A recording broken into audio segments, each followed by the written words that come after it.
If you watched the last video, you probably recognize something uncomfortable. You are not stuck because you lack ability. You are stuck because you are underusing it. And the natural follow-up question to this is often why? Why would someone capable deliberately hold themselves back? Because it is not accidental. It is often protective. In the Hávamál, there is a stanza that says a man should not boast about his wisdom, but rather keep it close to his heart.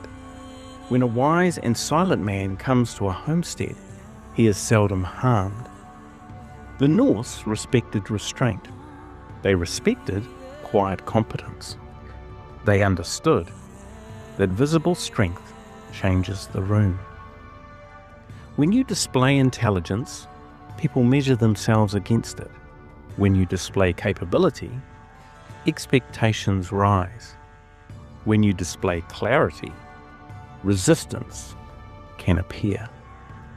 So wise people learned something early. Keep your strength close.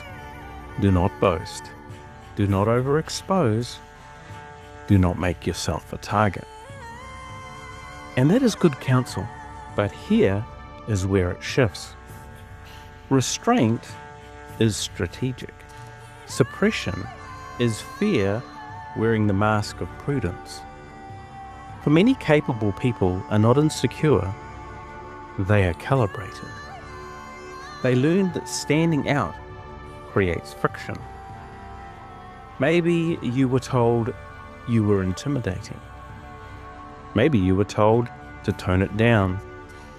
Maybe excellence brought pressure instead of praise. So you adjusted. You became measured, contained, reliable, and that worked. For a short time. But protection that never turns off becomes confinement. And over time, caution hardens into contraction. What does that look like in real life? You soften your opinion before offering it. You over-prepare to avoid visible mistakes. You let less competent people lead to avoid scrutiny. You stay in roles you have outgrown because they are stable.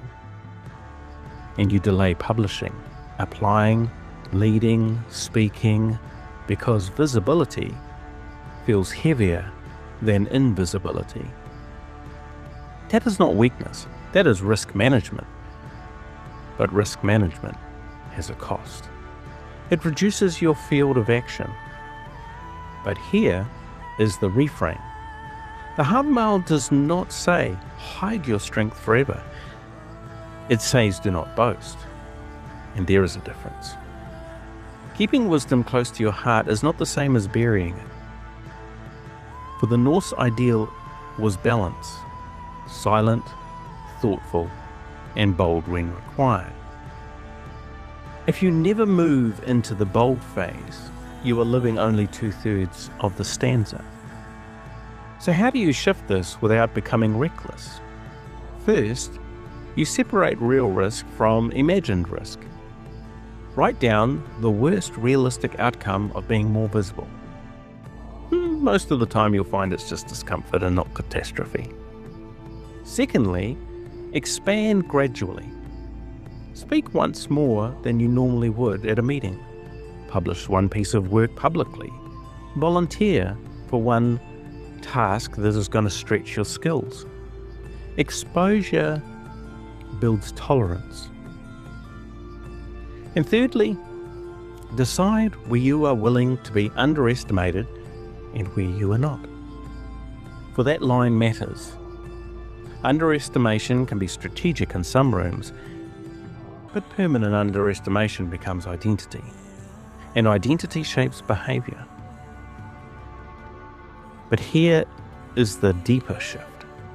Visibility is not danger, it is responsibility, and responsibility feels heavier than potential. So capable people shrink their visible range to reduce that weight. But strength, unused, does not disappear, it turns inward, and it becomes frustration, restlessness, and quiet resentment. The Hávamál honors restraint, but it never glorifies diminishment. The question is not whether you are capable, because you are. The question is whether your caution is still serving you, or whether it has quietly become confinement. And if this connected with you, the next step is learning how to train measured courage deliberately instead of waiting for confidence to appear. If this spoke to you and you feel it may help someone you know, please consider it sharing with them. And I look forward to seeing you next time.